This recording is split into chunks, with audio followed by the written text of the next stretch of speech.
remember the first time someone told you that God himself wrote the Ten Commandments with his own finger on stone tablets? Maybe it was in Sunday school.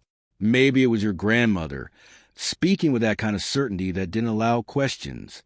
And you believed it, because how could you not? It was God, his law, written in stone. But what if I told you that almost everything about that story isn't as simple or as certain as you were taught? Not just symbolism, not just interpretation, but a narrative shaped, edited, and passed down in ways most people never examine. In fact, there are 7 major claims about the Ten Commandments that deserve a closer look. 7 ideas so deeply rooted in tradition that questioning them can feel uncomfortable. Yet once you do, you may never see the story the same way again. Stay with me, because what you're about to hear has been debated, challenged, and even suppressed for centuries. The man who asked dangerous questions. In 1670, a philosopher named Baruch Spinoza published ideas that would get him excommunicated, condemned, and nearly erased from history, not because he denied God, but because he did something far more threatening. He read the Bible like an investigator. He asked simple questions. Who wrote this? When was it written? Does it contradict itself? Does it align with history? These weren't radical questions. They were basic ones. But applied to Scripture, they became dangerous. Lie number 1. God wrote the Ten Commandments with his own finger. That's the version most people know. Exodus says the tablets were written by the finger of God. But just a few chapters later, after Moses breaks the first tablets, God tells Moses, write these words. So which is it? Did God write them or did Moses? The same book presents both versions, side by side. That's not a mystery. That's a contradiction. And yet, most people were never encouraged to notice it. Lie number 2. The 10 Commandments were completely unique. You were probably taught these laws were revolutionary, something humanity had never seen before. But long before Moses, ancient civilizations already had similar laws. The Code of Hammurabi, Babylon, included rules about theft, justice, and violence.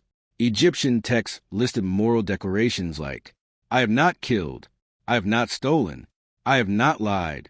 Sound familiar? These weren't new ideas. They were shared human principles across multiple cultures. Societies developed them not because they were divinely handed down, but because they were necessary to survive. Lie number 3. Millions witnessed the event. The story says over 2 million people witnessed God at Mount Sinai. Thunder, fire, a divine voice. But here's the problem. There is no independent record of this event. Not from Egypt, Babylon, Assyria, or any neighboring civilization. And those cultures documented everything. Even more striking, there's no archaeological evidence of a massive population wandering the desert for 40 years. No campsites, no mass graves, no remains. For an event that large, the silence is deafening. Lie number 4. Moses wrote the Torah. Tradition says Moses wrote the first 5 books of the Bible, but the text itself raises serious questions.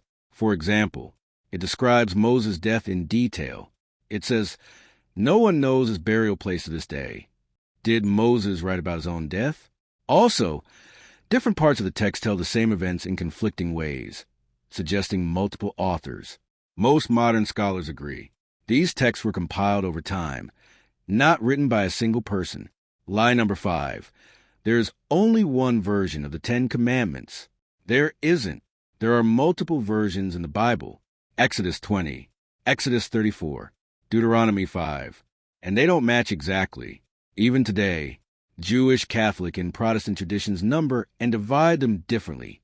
So which version is the real one? The answer: there isn't a single agreed version, only interpretations. Lie number 6. Coveting is just moral guidance. You shall not covet. At first glance, it sounds like a call to self-control. But look deeper. It goes beyond actions and into thoughts. It doesn't just say, don't steal. It says, don't even want what someone else has. That's not behavior. It's internal emotion. And that raises a serious question. Can any human truly control every thought or feeling? This commandment has often been interpreted in ways that can create guilt over normal human emotions. even when no harm is done. Lie number 7. You need the 10 Commandments to be a good person. This is the biggest claim of all. That without these rules, society would collapse. People wouldn't know right from wrong. But history tells a different story. Cultures all over the world, many without exposure to the Bible, developed moral systems based on empathy, cooperation, fairness. Today, millions of people live ethical lives without following the 10 Commandments. Morality didn't begin on a mountain. It emerged from human relationships, survival, and our ability to understand one another. So what does this mean? Spinoza didn't argue that morality is meaningless. He argued something far more powerful. That morality doesn't need to come from fear.